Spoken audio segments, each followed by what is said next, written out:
अस्सलाम वालेकुम वरहमतुल्लाहि वबरकातुहू। आप देख रहे हैं SK यूट्यूब चैनल। और ये एक छोटे इंजन यानी कि 7 हार्स पावर की क्रैंक है। इंजन में जो फिट करेंगे इंशाल्लाह हम अभी आपके सामने। ये देखें, ये क्रैंक बैरिंग लगने के बाद इसका जो है ये क्रैंक का जो ऊपर से कवर लगता है, इसको थोड़ा सा जो टाइट होता है ठोकना पड़ता है। अभी चेक हो गया। अब इसके साथ पैकिंग किट लगती है। पैकिंग किट लगने के बाद इसको हम फिट करेंगे और इसके साथ चैम्बर ट्यूब लगा लेते हैं। चैम्बर ट्यूब लगाने का मकसद ये होता है कि ये जो है लीकेज वगैरह जो है वो नहीं होती, ताकि ये अच्छे नमूने से प्रेस हो जाता है ना। पैकिंग लगने के बाद ये ऊपर वाली गिरारी भी चेक करते हैं, दूसरी साइड वाला बैरिंग भी है। तो अब लेके चलते हैं इंजन की तरफ। अब आ गए इंजन की तरफ। अब देखिए, जब भी ये हम इंजन में लगाते हैं ना, तो हमें ये गौर करना पड़ता है कि दूसरी साइड पे जब जाएंगे तो आप देखिएगा, पैकिंग को पहले सीधा करना पड़ता है। ये प्लेट अंदर चले जाती है। तो ये अभी हम दूसरी साइड पे जाएंगे, आपको दूसरी साइड भी इसकी दिखाएंगे। ये देखें, जब दूसरी साइड पे आप जाते हैं तो इसके अंदर क्रैंक की गिरारी और केम शाफ्ट की जो गिरारी होती है, इसकी टाइमिंग होती है। ये शायद आपको नज़र आ रहा हो। ये जो केम की गिरारी उसके ऊपर 2 ज़ीरो होते हैं और जो क्रैंक की गिरारी होती है उसके अंदर जो है वो 1 ज़ीरो होता है। इनको मिलाना होता है। अब जब ये मिल जाते हैं तो इनकी टाइमिंग जो है वो तकरीबन फुल्ली फाइनली हो जाती है। अभी हाथ के साथ थोड़ा सा ये पैकिंग जो है वो सीधा करना पड़ता है, क्योंकि ये घूम जाता है, हल्का सा ये ढीला होता है। जैसे ये सेट होता है तो इसको हम जो है थोड़ा सा हथौड़े की मदद से अंदर बिठा के जो है इसको जो है वो टी हैंडल के साथ टाइट कर देते हैं। टाइट भी नॉर्मल करने होते हैं, क्योंकि ये 8 mm के बोल्ट होते हैं। अगर ज़्यादा टाइट करो तो अंदर टूटने का ख़तरा होता है। और ये नॉर्मल टाइट करने होते हैं। अब ये थोड़े थोड़े टाइट हो गए। इसको चेक करने के लिए जो है ये चेक हमने कर लिया है। और ये देखें, ये नट टाइट करने के बाद जो है ये घुमा के इसको देखना होता है कि ये इसका पिच जो है बिल्कुल सही है। तो अब ये तकरीबन अल्हम्दुलिल्लाह फ़ाइनल है। इसका पिच भी सही है और इसकी जो है वो केम, ये मैंने दोबारा दिखाई थी। ये देखें, अब भी आपको नज़र आ रहा हो कि ये दोनों जो है वो गिरारियों का जो है वो टाइमिंग वो बिल्कुल अल्हम्दुलिल्लाह परफेक्ट है। और बिल्कुल इस ये ना बिल्कुल आराम से घूम रहा है। अब इसके बाद जो है लगाने के साथ ही जो है आएंगे व्हील की तरफ, जो इसका व्हील लगता है। अब पहले काटर लगानी होती है। काटर लगाने के बाद व्हील की सील अंदर की साइड पे आपको नज़र आ रही है, वो पहले ऑलरेडी उस कप के साथ ही लग गई थी। अब ये काटर लगाने के बाद, काटर थोड़ी सी टाइट होती है तो थोड़ी ठोकनी पड़ती है। काटर ठोकने के बाद जो है इसको व्हील को जो है हम लगाएंगे। और ध्यान रखना है कि व्हील फिट करने के बाद ना यार, ये SK यूट्यूब चैनल को लाइक और सब्सक्राइब कर दीजिए, बहुत शुक्रिया। व्हील को साथ थोड़ा सा टच करने के बाद ये गिरारी जो ये होती है वाशर, सॉरी, इस वाशर के ना 2 लाक बने होते हैं। तो इनको घुमा के इसके अंदर दोनों सुराखों में बिठाना होता है। अगर ये सुराखों के अंदर नहीं बैठेगी तो आपका जो व्हील का जो नट है वो खुल जाएगा। अब ये देखिए, मैंने चेक भी करवाया, ये दोनों जो सुराख हैं तो इसके अंदर आप रखेंगे तो ये आराम से बैठ जाएगी। अब ये नट लगाना है, क्योंकि व्हील के साथ जो है वो डिग्री होती है। तो नट जो है इसके पाने के साथ इससे जो है वो टाइट कर देते हैं और फिर ये चक मार जाता है। अब आ गए दूसरी साइड के ऊपर। ये इंजन का गवर्नर है, जहाँ से इसको एक्सीलेटर दिया जाता है, रेस वगैरह दी जाती है। तो ये 10 के बोल्ट होते हैं। ये भी उतने ख़ास टाइट नहीं करने होते, नॉर्मली टाइट करने होते हैं, क्योंकि अगर ये ज़्यादा टाइट करें तो ये जो बोल्ट हैं 10 mm के जो होते हैं ये टूट जाते हैं। इसी के साथ ही इसको एक्सीलेटर आता है। अब देखें, ये बिल्कुल फाइनल हो गया। और ये एक्सीलेटर जो है जहाँ से आएगा, इसको एक्सीलेटर यहाँ के मैकेनिक ज़ुबान में, सादा ज़ुबान में इसको एक्सीलेटर चिमटा भी बोलते हैं। ये चिमटे जैसा ही होता है, जो मैकेनिक हजरात है वो समझते हैं। अब इसके अंदर इसकी सारी की टाइमिंग भी होती है ना, मिलाप होता है कि जी कितनी एक्सीलेटर कितना आना चाहिए, कितना नहीं आना चाहिए। तो ये अंदर पट्टी में लगा के एक साइड जो है इसकी जो है वो डीजल पंप में लगती है। जब डीजल पंप की बारी आएगी तो वो भी आपको दिखाएंगे कि डीजल पंप में ये कहाँ कहाँ पे जाके लगती है। ये डीजल पंप आ गया। ये डीजल पंप जो आगे पीछे कर रहे हैं, इसकी जो ये जो लाक है उसके अंदर जो है ये इसका जो चिमटा मैं जिसको कह रहा था, ये चिमटे नुमा जो चीज़ है, इसका जो ग्रिप है इसके अंदर ये फंसेगा। अगर फंसेगा तो ही एक्सीलेटर आएगी। और ये भी ध्यान रखना है, जो केम शाफ्ट के ऊपर जो है ये इसकी जो वो ठोकर बनी होती है, जहाँ से इसको केम जो है वो धक्का देती है, हाथ के इशारे के साथ आपको समझा रहा हूँ, जो धक्का देती है वो जो है वो थोड़ी पीछे होनी चाहिए। अगर वो ऑलरेडी धक्के की तरफ होगी तो फिर आपका जो है डीजल पंप इसके अंदर, ये देखें सही बिल्कुल वर्क कर रहा है, तो नहीं बैठेगा। तो ये डीजल पंप फाइनली हो गया। तो अभी आ गए हम इसके जो साइड कवर की तरफ। जो साइड वाला, इसको मैकेनिक लोग टापा भी बोलते हैं, साइड कवर भी बोलते हैं। अब ये इसका भी पैकिंग होता है, क्योंकि इसका ऑयल पंप जो है इसके साथ ही लगा होता है अंदर वाली साइड पे। अब इसको हल्का सा घुमाएंगे फिर जाके फिट होगा। ये फिट हो गया। अब इसके अंदर भी जो है ना 10 mm के बोल्ट, सॉरी 6 mm के बोल्ट होते हैं। यानी कि 10 का पाना लगता है, तो नॉर्मली टाइट करने होते हैं। वो टाइट होने के बाद अभी हम आएंगे, ये स्लीव है इसका, पहले उल्टा लगा के देखते हैं। उल्टा इसलिए लगाते हैं कि इसकी बाज़ दफ़ा जो है किनारी जो है वो थोड़ी बहुत टाइट होती है। ये सीलें दोनों लगी हैं, रबर रिंग भी बोलते हैं इसको। थोड़ा सा हल्का सा ऑयल लगा के इनको जो है आप हाथ के साथ धक्का देंगे तो ये अंदर चला जाएगा। उसके बाद बारी आती है पिस्टन की। पिस्टन की जो है वो आपने सबसे पहले लाकें लगानी होती है। लाक लगाने के बाद ये CR पिन, और इसको गज़न पिन भी बोलते हैं, ये राड जो है वो सीधी लगानी होती है। ये उल्टी सीधी राड होती है। इसका जो तेल वाला निशान है वो हमेशा ऊपर जो है वो टैंकी की तरफ, जहाँ पे डीजल टैंकी लगी होती है उस साइड की तरफ ही आएगा। अब ये देखें, ये 1 लाख हमने पहले लगा ली थी, और ये इसको हल्का सा थोड़ा सा ठोकने के बाद जो है ये दूसरी लाक जो है ये दूसरी लाक भी लग गई इसके अंदर। तो ये एकदम हो गया रेडी।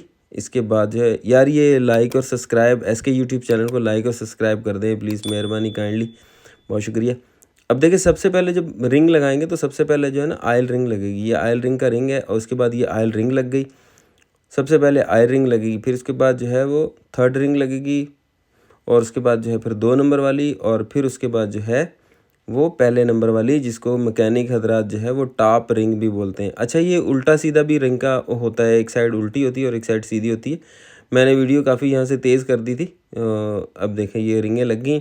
रिंगें लगने के बाद आपको इसके ऊपर, पिस्टन के ऊपर जो है वो हल्का सा ऑयल लगाना होता है। रिंगों के ऊपर भी ऑयल लगाना था। अभी ऑयल रिंग का मुंह जो है वो हमेशा जो है वो गज़न पिन की तरफ करना चाहिए या व्हील की तरफ करना चाहिए, और दूसरी रिंगों का मुंह जो है एक का नीचे करना चाहिए, एक का साइड से ऊपर होना चाहिए। तो एक का जो है वो व्हील की, दूसरी का जो है वो जो है जहाँ पे डीजल पंप है उस तरफ होना चाहिए। अब रिंगें लगने के बाद ये देखें, रिंग क्लिप के साथ तो ऑयल लगाया, प्रेस की, थोड़ा सा इसको ठोके, और ये खुद ब खुद अंदर चला जाएगा। जैसे अंदर चला जाएगा तो थोड़ा सा इसको घुमा के देख लें क्या ये रिंग के ऊपर पूरा लगा है या नहीं लगा है। अब ये देखें, अब भी हमने जो है इसका जो है बैक साइड पे जहाँ पे रिंग के साथ पीसें वगैरह लगती हैं वो लगाई, और इसको जो है, ये बोल्ट जो है वो नॉर्मल टाइट से ज़्यादा थोड़े टाइट होते हैं ताकि ये खुल नहीं जाए। अब इस दूसरी साइड पे आ गए जहाँ पे ये गैस्केट लगता है, तो गैस्केट का ये ऑयल का सुराख होता है। अगर ये उल्टा लग गया तो गैस्केट में जो है वो हेड के अंदर जो ऑयल जो है वो नहीं जाएगा। अब आ गए हेड की बारी आ गई, तो हेड के ये वाल लगेंगे, और वाल लगने के बाद जो है इसको हम जो है किसी फट्टी वगैरह के ऊपर रखेंगे। ये स्प्रिंग लगाएंगे, और स्प्रिंग लगने के बाद ध्यान रखना है कि इसकी जो केचरें जो हैं वो चेक करनी है आपने, क्योंकि अगर केचर गलत लगी तो ये चलते में वाल जो है आपका हेड में से निकल जाएगा। जैसे हेड में से वाल निकलेगा तो हेड के अंदर से वाल निकलने के बाद सीधा पिस्टन के साथ टकराएगा और आपका जो है नुकसान हो जाएगा। और ये देखें, इसको पाने के साथ जो है बिठाना है, और ये एक तो बैठ गया, दूसरा भी इंशाल्लाह बिठाते हैं। ये दोनों को चेक करना है ना बारी बारी। अब ये देखें, दोनों, ये तकरीबन दोनों बैठ गए। दोनों बैठने के बाद जो है ये इसको केचर को, अगर नहीं बैठ रही हो तो कोई तेज़ तार वगैरह लेकर जो है उसके साथ आप इसको बिठा सकते हैं। ये केचर बैठ गई है। और बैठने के बाद जो है एक साइड की बैठी है, इसको हथौड़ी के साथ थोड़ा सा चेक कर लें ताकि ये निकल तो नहीं रही, सही फंसी हुई है। ये देखें, पहले गैस्केट लगाया, गैस्केट लगाने के बाद आपने हेड को फिट कर देना है। अब जो है हेड को जो है इसके अंदर जो है गैस्केट लगाने के बाद ठीक टाइट करना है, क्योंकि अगर थोड़ा सा भी हेड जो है वो ढीला रह जाएगा तो इसका जो गैस्केट जो है वो लीक हो जाएगा, और लीक होने से ये जो है वो फट सकता है गैस्केट आपका। अब गैस्केट भी फिट होने के बाद जो है वो नीचे जो है इसकी 2 राड लगती है जो कि इसको चलाती हैं। ये देखें, ये इसका लग गया टैपट। टैपट को जो चलाती है ना, जो राडें नीचे, वो लगने के बाद ये टैपट लगाना है आपने। और इसको ध्यान रखना है कि इसका टैपट जो है इसके अंदर एक ही नट लगा होता है, एक ही बोल्ट लगा होता है, 2 नहीं होते, तो ये घूम जाता है। और नीचे हालांकि सुराख होता है, एक पिन लगी होती है, लेकिन फिर भी इसको ना देख के लगाए तो ध्यान से, तो फिर सही है। नीचे वाले फंसाने के बाद जो है ये रोकर लगानी है, और रोकर की इतनी सेटिंग ज़्यादा टाइट नहीं करनी। अगर ज़्यादा टाइट करेंगे तो इंजन स्टार्टिंग में मस्ती करेगा और धुआं नहीं छोड़ेगा, क्योंकि वो पूरा जो है वाल जो है वो मिस उसको नहीं करेगा। अब ये नॉर्मल ये टाइट करना है, ज़्यादा नहीं टाइट करना, क्योंकि एक ही नट होता है। अगर ज़्यादा टाइट करें तो बाज़ दफ़ा जो है ये टूट जाता है। ये सेटिंग हो गई पूरी। इसको आप पाने के साथ, इसको 16 नंबर का पाना लगता है। 16 नंबर का कई रैच भी बोलते हैं, कई पाना भी बोलते हैं, हर किसी की अपनी अपनी लैंग्वेज है। और ये जो ये देखें कितनी, ये जो है एक साइड वाला जो है टैपट इसका ये कितना ढीला। यार ये SK यूट्यूब चैनल को लाइक और सब्सक्राइब ज़रूर कर दें, और बेल आइकन को भी ज़रूर दबा दिया करें, क्योंकि हर आने वाली वीडियोस जो है वो मालूमात से भरी होती है, तो आप लोगों तक वो पहुंचती रहे। अब देखें, इसको जो है नॉर्मल चेक करने के बाद अपने हाथ के साथ चेक करना है कि हल्का सा जो इसमें अंदर प्ले हो। अब इसका जो है वो टैपट कवर आ गया है।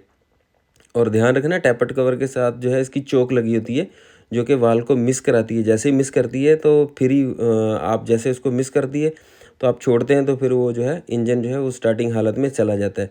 अभी तक देखें ना, मैं ये देखें सुराख होता है इसके अंदर, ये सुराख को सुराख के साथ मिलाना होता है। वो अगर ये बंद हो तो इसको आप जो है ना वो खोल लें, वरना जो है हेड के वालों को जो है वो ऑयल नहीं पहुँचेगा। अब ऊपर आप देख शायद आपको नज़र आ रहा हो, इसके अंदर अभी तक हमने जो एटोमेदर नहीं लगाया। वो एटोमेदर इसीलिए नहीं लगाया, अगर एटोमेदर लग गया तो ये पूरे का पूरा इंजन जो है वो जाम हो जाएगा, क्योंकि प्रेशर जो है वो कहीं भी रिलीज़ जो नहीं होगा, क्योंकि ये इंजन तो नया बन रहा है अभी।